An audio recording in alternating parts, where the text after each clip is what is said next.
बंधविमुक्तये ज्ञानप्रतापविलसत्वचनामृतं च अद्वैतभावपटुता हितबुद्धिरस्य ज्ञानेश्वरस्तु भगवान् अवतीर्णैव श्रीरङ्गनाथ गुरुराज नमोऽस्तु तुभ्यं। नवता बाळानाद बिंदू ते तू सहजरी तेथे चित्तू होतासी ऐसे ज्ञान पै तुझ तेथे चित्तू लीन होई करी आपुले काज संसार स्वाभिमानी घेई तेथीचे व्याज पर्येदी मदालसा सोहम जो जोरे बाळा निज ध्यानी निज पारे लक्ष लागू दे डोळा। आई सांगते, बाळा, संसार स्वाभिमानी घी तेथीचे व्याज। व्याज शब्दाचा अर्थ निमित्त। ज्ञानोबराय सांगतात, चांगया तुझी नि व्याजी माऊली श्री निवृत्तीराजी स्वानुभव रसाळ खाजी दिधले लोभी। तुझ्या निमित्तानं सद्गुरू श्री निवृत्तीनाथांनी मला गोड असा खाऊ दिलेला आहे। कारण हा खाऊ आहे, कारण स्वानंद अनुभव म्हणजे स्वतःचा आनंदरूप अनुभव, आणि तो अनुभव येण्यासाठी इथं जे ध्यान सांगितलेलं आहे ते 3 प्रकारचं ध्यान आहे। प्रतीक ध्यान, दुसरं ध्येयानुसार ध्यान, आणि तिसरं अहंग्रह ध्यान। तर अन्य वस्तूचे अन्य रूपानं ध्यान करणं याला प्रतीक ध्यान म्हणायचं। जसं शाळीग्रामाचं आपण विष्णू रूपानं ध्यान करतो, तर हे प्रतीक ध्यान आहे, ते त्याच देवाची प्रतीक आहे, आणि ते प्रतीक ज्ञान। शास्त्रात वर्णन केल्याप्रमाणे शंख चक्रादी सहित चतुर्भुज मूर्तीचे म्हणजे सगुण साकार विष्णूचे जे ध्यान आहे ते ध्येयानुसार ध्यान आहे। जसं चतुर्भुज मूर्ती आहे श्रीहरी विष्णूची, आणि त्याचं आपण ध्यान करणं म्हणजे हे ध्येयानुसार ध्यान। कारण आपलं ध्येय काय आहे? श्रीहरीची प्राप्ती। हरी प्राप्तीशी उपाय धरावे संताचे ते पाय। म्हणून त्या श्रीहरीला प्राप्त करून घ्यायचं तर त्या मूर्तीचं ध्यान करणं ह्याला ध्येयानुसार ध्यान म्हटलेलं आहे। आणि ही उपासना करावी अशा शास्त्राच्या प्रेरक वचनास विधी म्हटलेला आहे। तुम्ही अशा पद्धतीनं उपासना करा, हे जे शास्त्रानं विधान केलेलं आहे त्या प्रेरक वचनेला विधी असं म्हटलेलं आहे। आणि त्या वचनाच्या ठिकाणी असणाऱ्या श्रद्धेस विश्वास म्हणावं। त्या वचनाच्या ठिकाणी असणारी जी आपली श्रद्धा आहे त्याला विश्वास म्हटलेला आहे। ध्यान आग्रहानं करावं लागतं, परंतु ज्ञानामध्ये आग्रह नसतो। कसं? निरंतर ध्येयाकार चित्तवृत्तीस ध्यान म्हणतात। निरंतर ध्येयाकार जी वृत्ती आहे तिला ध्यान म्हटलेलं आहे। ते असं तुटक तुटक नसतं, निरंतर सारखं। म्हणून भक्त प्रल्हाद ध्रुव बाळानं किती 5 महिने सारखी तपश्चर्या केली, वनामध्ये गेला, आणि पहिल्या महिन्यामध्ये त्यानं भगवंताचं नामस्मरण करायला सुरुवात केली। ओम नमो भगवते वासुदेवाय। पहिला महिना, दुसरा महिना, म्हणून त्यानं झाडाची खालची पानं खाल्ली, हिरवे पानं खाल्लेत, मग वाळलेले पानं खाल्लेत, मग फळावर राहिलेत, मग पाण्यावर राहिलेत, आणि मग इतकी कठोर परिश्रम तपश्चर्या करून सुद्धा भगवंत श्रीहरी विष्णू मला दर्शन देत नाहीत, म्हणून त्यांनी श्वास रोखून ठेवला। मग त्यावेळेस तो श्वास ध्रुव प्रल्हाद म्हणजे ध्रुव बाळाचा श्वास व्यष्टीमधून समष्टीमध्ये रूपांतरित झाला होता। तर सगळ्या सृष्टीतलाच श्वास रोखून धरला गेला। मग सगळे देवता श्रीहरी विष्णूकडे गेले, देवाला म्हणाले, देवा त्या ध्रुव बाळाने इतकं तप केलं की सगळ्यांचा श्वास रोखून ठेवला, त्यांना काय पाहिजे ते देऊन टाका आणि आम्हाला या संकटातून मुक्त करा. म्हणून ध्रुव बाळाचा श्वास वेष्टीतून समष्टीमध्ये रूपांतरित झाला. तर ही तप आहे, हे निरंतर ध्यान आहे. राहो आता हेची ध्यान, डोळा मज लंपट, डोळा मन लंपट, कोंडू कोंडूनी धरीन जीवे देह भावे पूजीन. म्हणून देवा आता हेच ध्यान राहू दे, अखंड ध्यान राहू दे, अखंड चिंतन विठोबाचे. म्हणून निरंतर ध्येयाकार चित्त वृत्तीस ध्यान म्हणतात. त्यात वृत्तीमध्ये चंचलता असेल तर आग्रहाने वृत्तीची स्थिती करावी लागते, आग्रहाने वृत्ती स्थिर करावा लागते. म्हणजे ती म्हणते महाराज ध्यानामध्ये मनच लागलं तर त्याला आग्रहपूर्वक त्याला स्थिर करावं लागतं. आणि ज्ञानरूप वृत्तीने पदार्थावरील आवरणाचा तात्काळ भंग झाला असता ताबडतोब ज्ञान होते. आणि अंतःकरण वृत्ती विषयाकार झाली की अज्ञानाचा भंग होतो आणि त्या विषयाचा आपल्याला ज्ञान होता. बाह्य पदार्थ ज्ञानाची रीती आपण पाहिली की अंतःकरण वृत्ती त्या विषयाकार होते आणि वृत्तीस्थ चिदाभास म्हणजे वृत्तीमध्ये प्रगट असलेलं चैतन्य ते आपण त्या वस्तूचं प्रकाशन करतो. मग त्या वस्तूचं आपल्याला अंतःकरणामध्ये ज्ञान होतं. मग ज्ञानामध्ये आग्रह आहे का? नाही. बरं त्याला तसं पकडून ठेवावं लागतं का? ते स्थिर करावं लागतं का? काही गरज नाही. वृत्ती स्थिर न होता सुद्धा आपल्याला त्या वस्तूचं ज्ञान होतं. म्हणजे तिथं असा काही आग्रह नाही, ताबडतोब आपल्याला त्या वस्तूचं ज्ञान होत असतं. म्हणून आग्रहाची जरुरी नाही.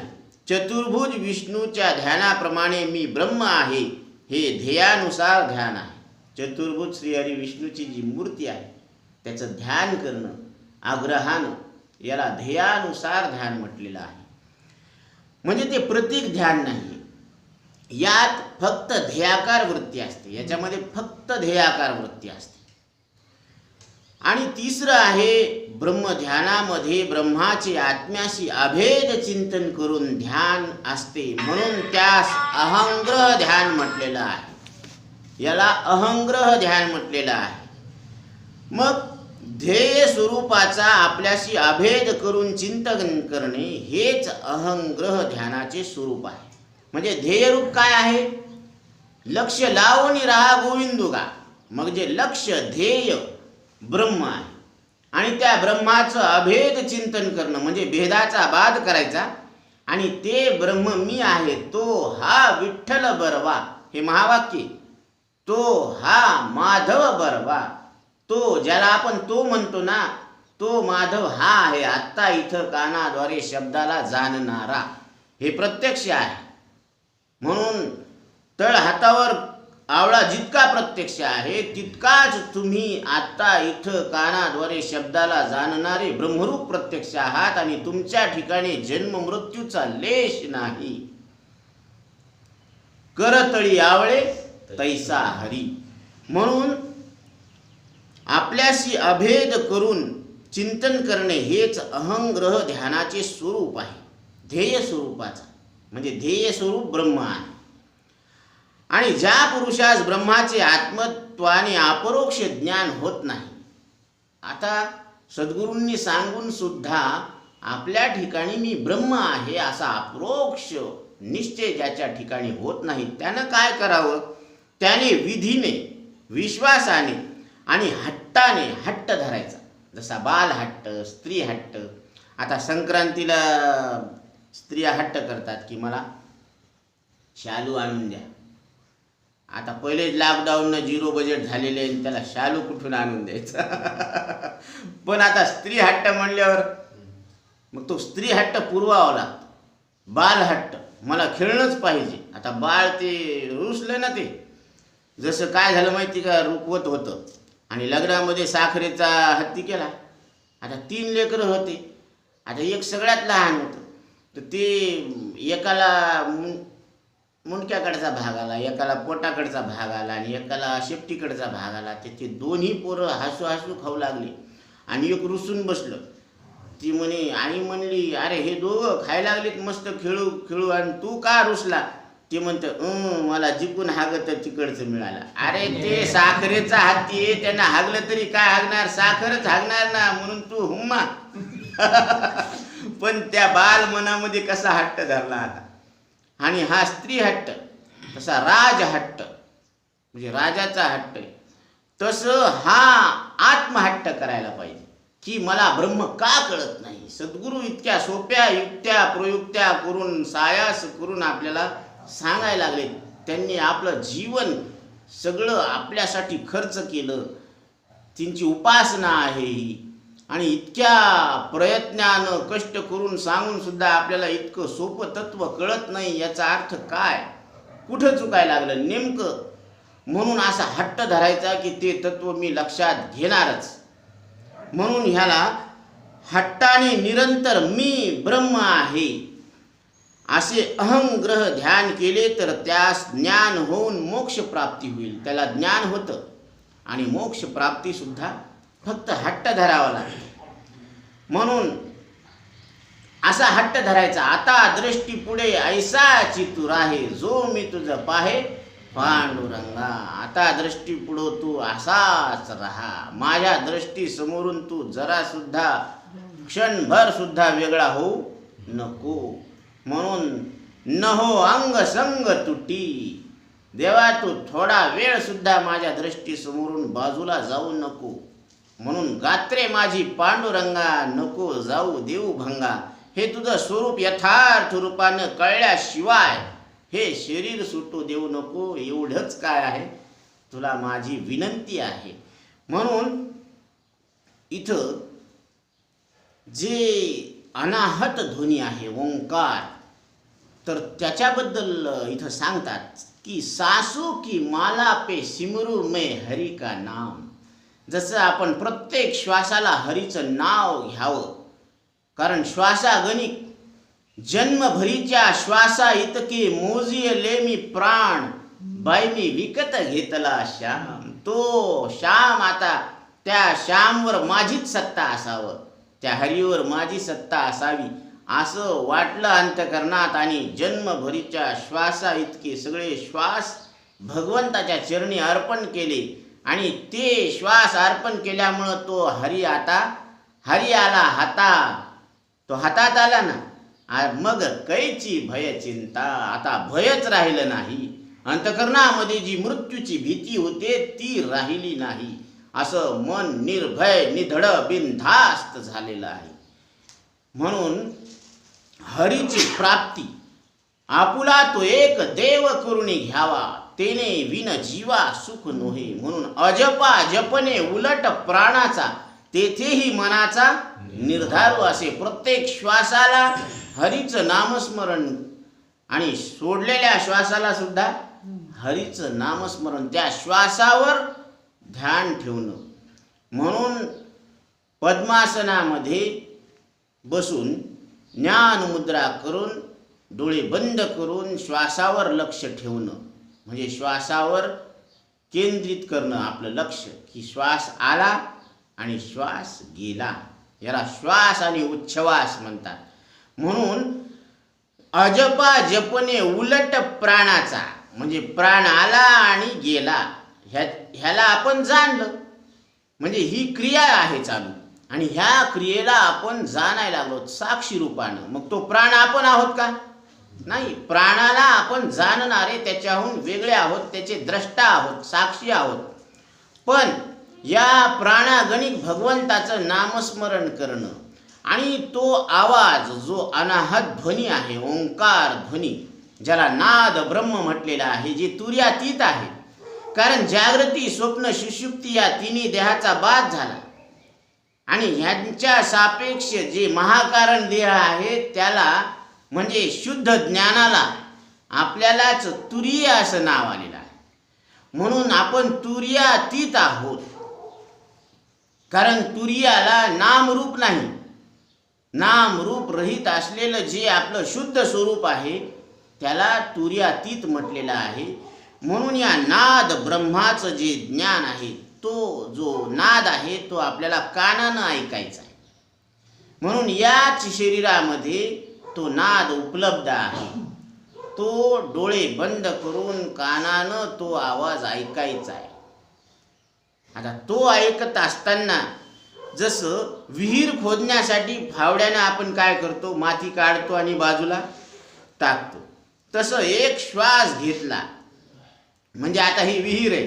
आता ह्याच्यातून आपण काय काढायला लागलो, सगळी विचाराचा गर्दा बाहेर काढायचा ना. कारण डोळे बंद केले की आपोआप बाहेरच्या वस्तूचं ज्ञान होणं म्हणजे संस्करण होणं बंद पडतं.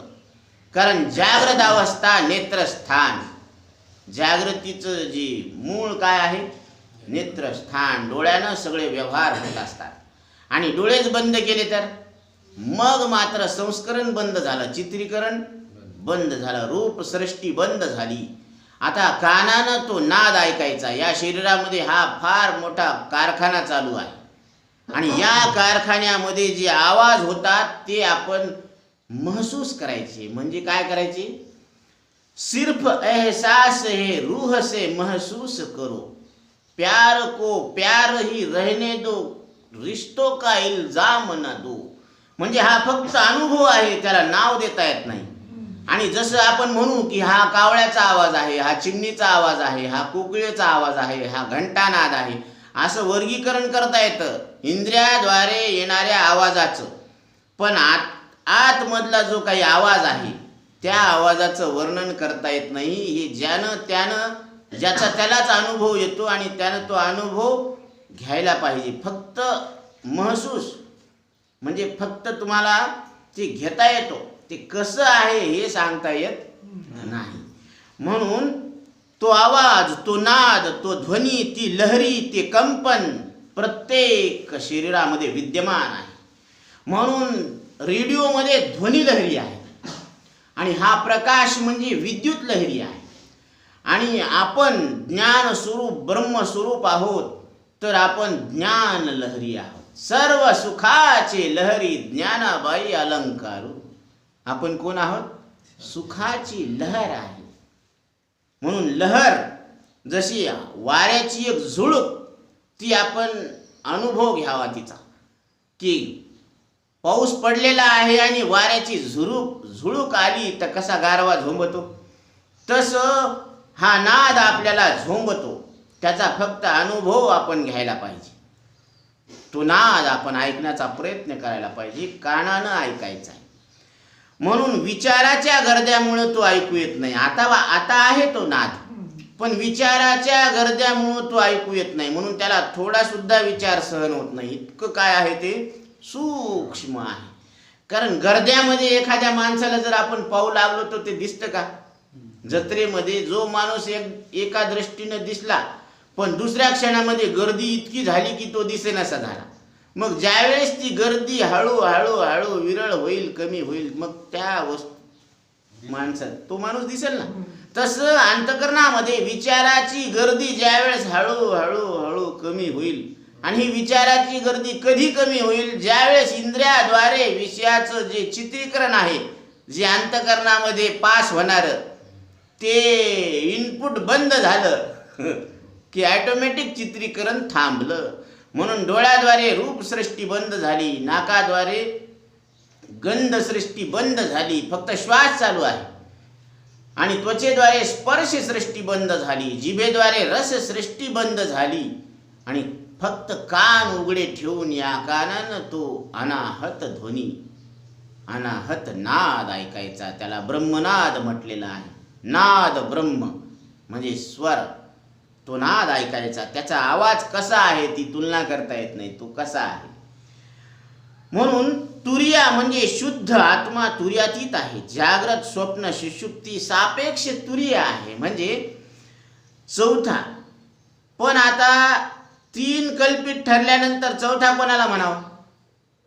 जसं पत्नीच्या सापेक्ष पती. आता पत्नी नसल्यावर पती कोणाला म्हणावा? पण पतित्वाचा व्यवहार होणार नाही, पण व्यवहारामध्ये पुरुष मात्र आहे.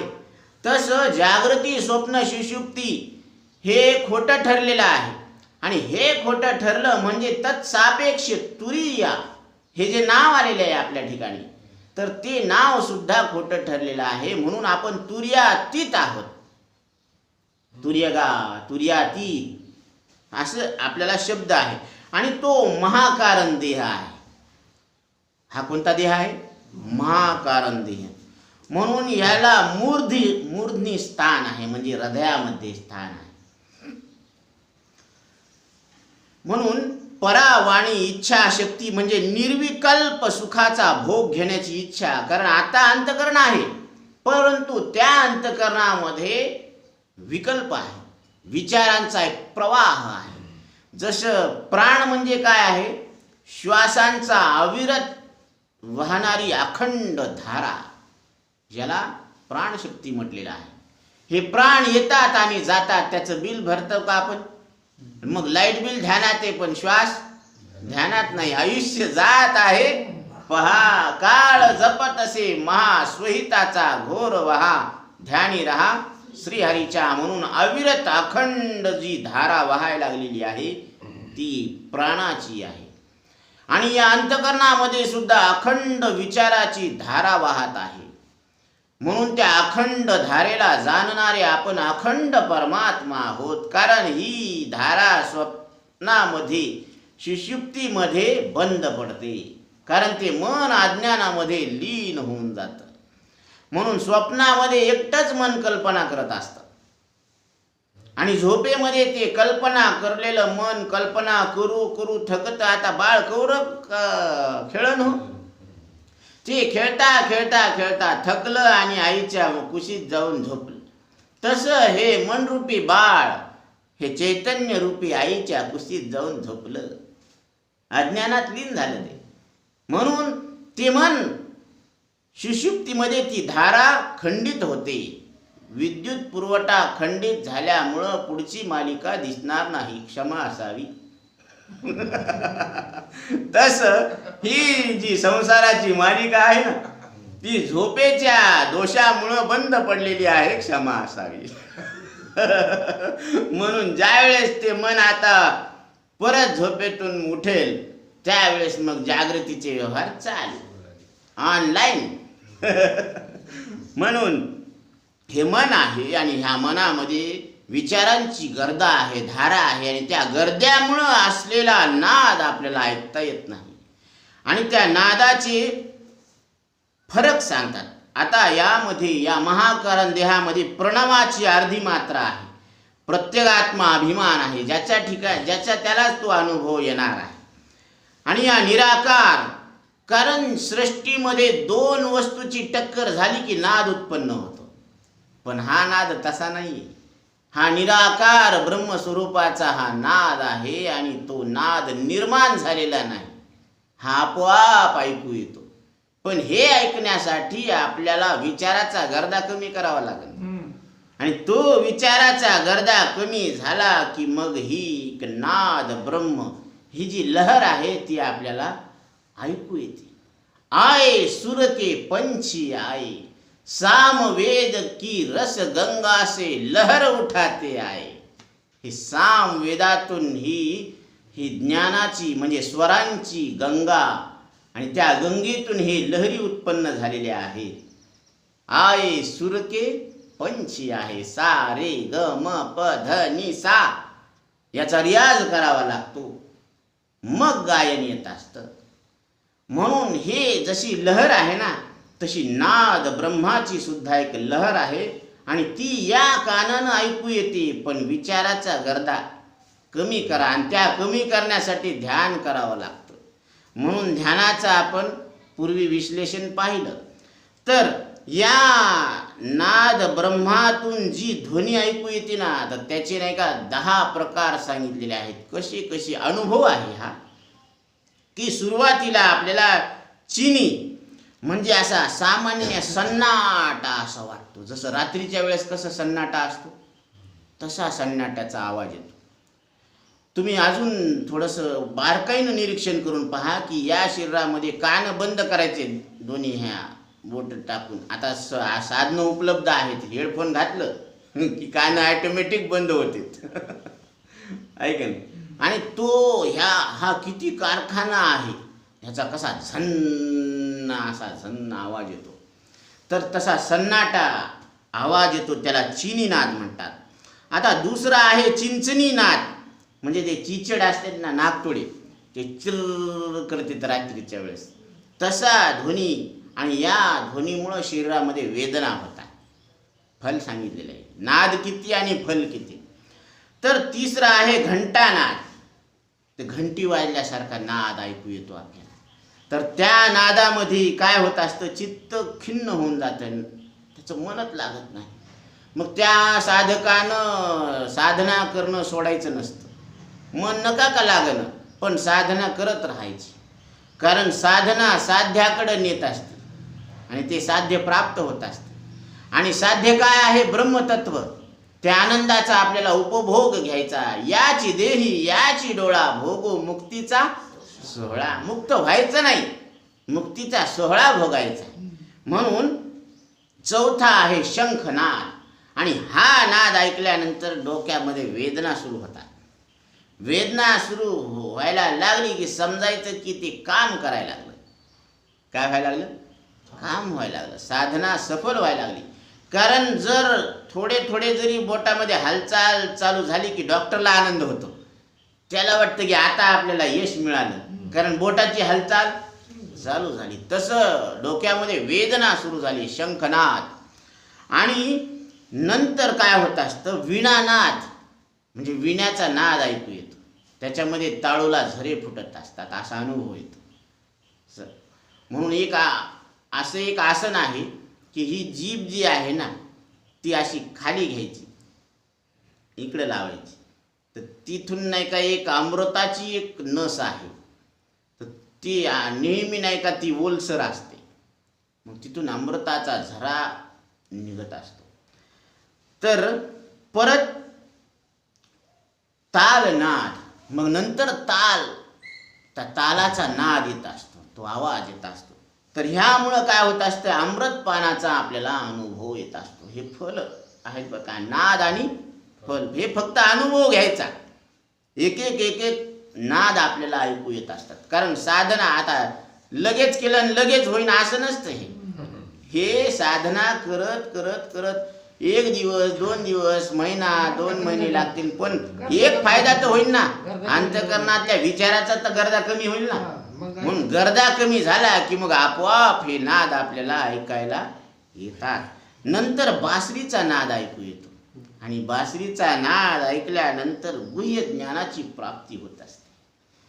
यानंतर मृदंगनाद, म्हणजे परावाणीच्या पलीकडचं, म्हणजे काय करावं आणि काय नाही करावं हे करण्याची क्षमता वाढते.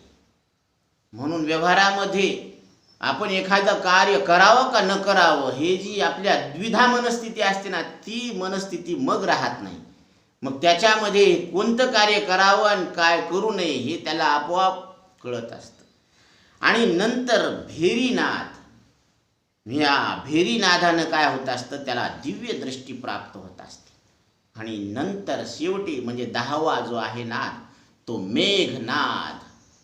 म्हणजे परब्रह्मस्वरूप ब्रह्मज्ञान त्याला प्राप्त होत असतं, अशी त्याला अनुभूती येत असते. असे हे नाद आणि या नादाचे फल. तर मेघनाद म्हणजे कोण आहे, रावणाचा पुत्र इंद्रजित, ज्यानं इंद्राला जिंकलं युद्धामध्ये. आणि त्याचा नाश कुणी केलेला आहे, लक्ष्मणानं. म्हणजे लक्ष अधिक मन म्हणजे लक्ष्मण. आणि लक्ष काय आहे मनामध्ये, ब्रह्मस्वरूपाची प्राप्ती. म्हणून त्या ब्रह्मस्वरूपाची आपल्याला प्राप्ती होते, हे त्याचं काय आहे, फल आहे. तर ही साधना आहे. आणि या साधने म्हणून येणे साधती साधने, तुटती भवाची बंधने. अशा प्रकारे तुझ्या ठिकाणी असलेल्या बंधनाची निवृत्ती होते. म्हणून बाळा, तू त्या सद्गुरूला शरण जाऊन ह्या आत्मज्ञानाची प्राप्ती करून घे. कारण ह्या आत्मज्ञानाची प्राप्ती करून घेतली की बंधाची निवृत्ती होत असते, भ्रमाची निवृत्ती होत असते. म्हणून भ्रांती पाहे सारोनिया. तू भ्रांती सारून तुझं स्वरूप न्याळ, मग तिथं दुःख नाही आणि दुःखाचा लेश सुद्धा नाही. म्हणून श्रुतीमध्ये असं सांगितलेलं आहे की जो दुसऱ्याला गोड करतो त्याला कोण गोड करेल. जो दुसऱ्याला तहान भागवतो त्याची तहान कोण भागवल? म्हणून नाथाच्या घरची उलटीच खुनन, पाण्याशी लागली तहान. आता पाण्याला तहान लागली म्हणल्यावर जो सगळ्याची तहान भागवायला लागला त्याची तहान कोण भागवल? म्हणून विज्ञातार मरे केन विजानिया. उद्दालक मुनी सांगतात की जो सर्वांना जाणायला लागला त्याला कोण जाणल? इंद्रियाद्वारे तुम्ही अंतःकरणामध्ये विषयाला जाणता आणि इंद्रिया वाचून अंतःकरणामध्ये तुम्ही आठवणीला जाणता. मग तुम्ही जाणणारे आहेत, तुम्ही अनात्माला सुद्धा जाणता आणि तुम्ही तुम्हाला सुद्धा जाणता. मग तुम्हाला कोण जाणल? कारण जाणणारी याच्यामध्ये एकही वस्तू नाहीये ना. सगळे न जाणणारे, सगळा अनात्म वर्ग आहे. इथं सगळे अक्षदा टाकायला आलेले आहेत म्हणजे वराड आहे, आणि एकटाच टाकून घ्यायला आला म्हणजे नवरदेव आहे. मग ते म्हणेन की आता मी नवरदेव एकटाच कसा? आता एकटाच तू नवरदेव कसा म्हणल्यावर आता तुला भोवल्यावर उभा टाकायचा अधिकार आहे म्हणून तू नवरदेव आहे. ते म्हणतो मी एकटाच नवरदेव भोवल्यावर कसा उभा टाकू? इतकं मोठे मोठे महाराज लोक आले, नेते आले, इंद्रदेव चंद्रदेव